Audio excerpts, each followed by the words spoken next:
Next, we're going to discuss the proper maintenance and cleaning on the Jarvis cylinder style long handle or handheld captive bolt device. We want to first ensure there is not a live cartridge in the chamber, so we're going to remove the firing cap assembly and check the chamber. Next, the first step in cleaning procedures of the barrel in bolt assembly is we're going to remove the muzzle using the tool that is provided with the captive bolt tool. Loosen the muzzle and then turn it by hand.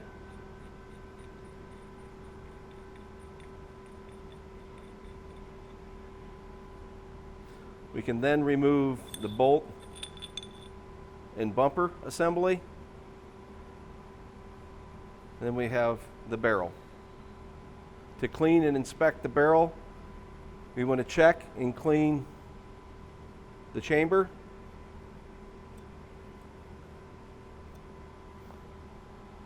We can also use the mop to clean any excess debris out of the chamber. We then want to brush out and clean the barrel. The steel brush can be used if there's excess debris built up inside of the barrel. If minimal debris, we can use the brass brush, and we just rotate in and out to clean that. We would then want to take a shop rag, clean shop rag, and clean any remaining debris out.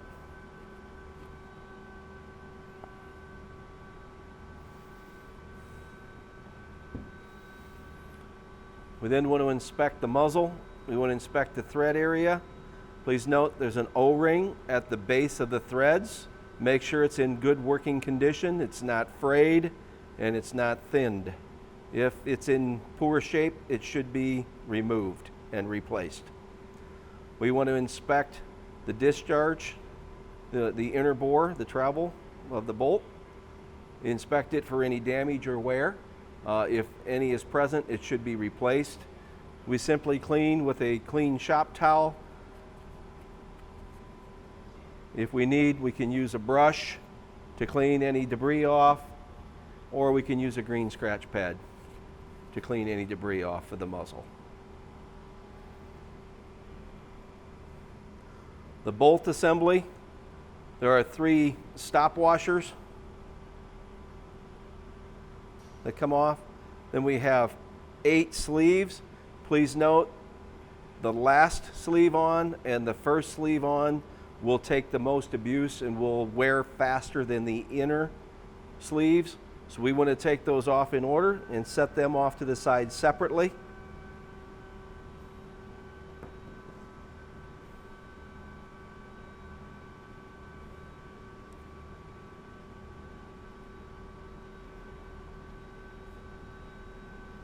And then we have the flange washer. To start, for the cleaning procedures on the bolt, we want to inspect the bolt. We want to use green scratch pad. We want to clean the piston end of the bolt thoroughly, remove any excess debris. If there's unburnt gunpowder, we want to just make sure we've got a good clean surface and it's smooth. We can also use the green scratch pad on the stem of the bolt and clean off any debris that may build up there. Checking the bolt for wear as far as pitting or rust. If excess rust or pitting is present, the bolt should be replaced. We also want to check on the penetrating side of the bolt. We want to be sure that we've got a good sharp edge on the bolt. We should never remove metal by using a grinder, emery cloth, sandpaper, file, anything of that nature that would remove metal. It's the inside edge of the bolt that is sharp. Notice also it is somewhat hollow on the inside of the bolt.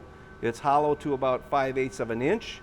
We want to make sure that any debris, whether it be bone chip or any other matter, we should use some type of a pick and clean that debris out of the end of the bolt.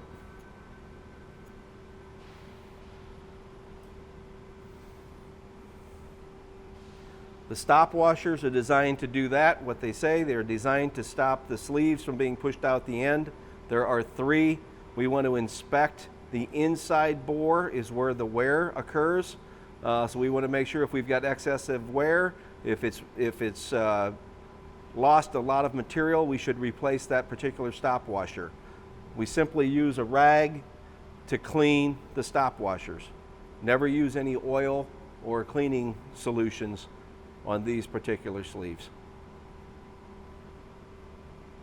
The flange washer is also to be cleaned with just a dry rag. It's the inside diameter that will wear faster than the outside. It is designed to be the first onto the bolt. And notice there's very little movement here when it's on its proper position, just to demonstrate if it needs to be replaced. If you get that type of movement at the base of the bolt, you should replace the flange washer. The sleeves should be inspected. They should all be cleaned with just a rag, no cleaning solutions or oils of any kind. We want to inspect the inside bore on the sleeves. They will also wear off on the sides, so these will wear back towards the center. If you have any sleeves that are worn in the middle or anywhere, that one sleeve can be replaced. They don't all have to be replaced as a set. To clean the firing cap, we simply take our brush and we brush. If there's excess debris, we're going to brush with the steel brush and clean. If there's minimal debris, we can use the brass brush to clean that. We then can take a washcloth and clean that out. Please note on this particular firing cap, we have the assembly attached to it for the long handle. This tool is also available in just a handheld device. This part of the tool would be missing. The firing pin is actually located at the base of the firing cap itself. The mounting screw for the firing pin is here, and it's as simple as taking a wrench to remove that if the firing pin needed to be replaced.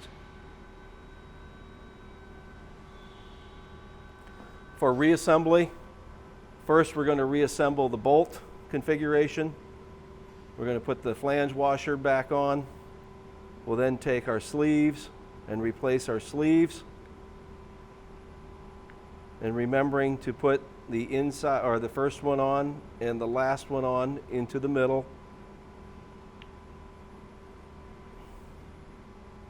We will then take our 3 stop washers and place them on the bolt assembly. And we'll reinsert this into the barrel. We can then take the muzzle and replace the muzzle. Tighten by hand until you can turn no more.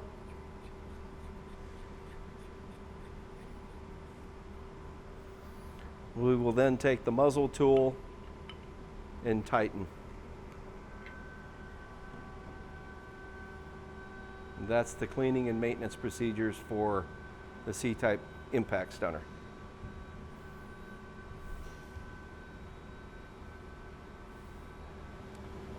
We will now demonstrate the safe operation of the Jarvis C-type impact stunner.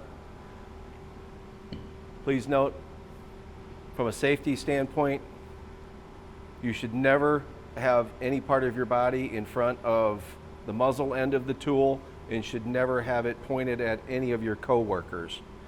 From a safety standpoint, please note the 2 dots here. When they are not aligned, the tool is in safe mode. It cannot fire. Once aligned, the tool is now in ready to fire mode. If the animal that you're using this on happens to be ambulatory and you want to not use the tool on the animal, it's as simple as reversing and taking them out of alignment to make it safe again. So to make ready to fire, we're going to remove the barrel assembly. We simply twist and pull to take it apart, set the firing cap to the side. Before we fire, please note, we do want to make sure that all operators of captive bolt devices use eye protection and ear protection.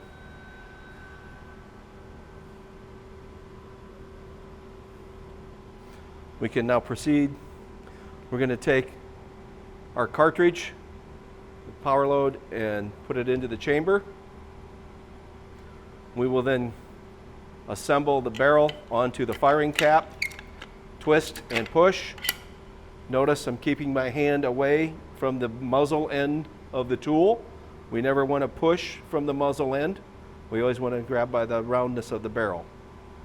We're going to rotate and push in the tool.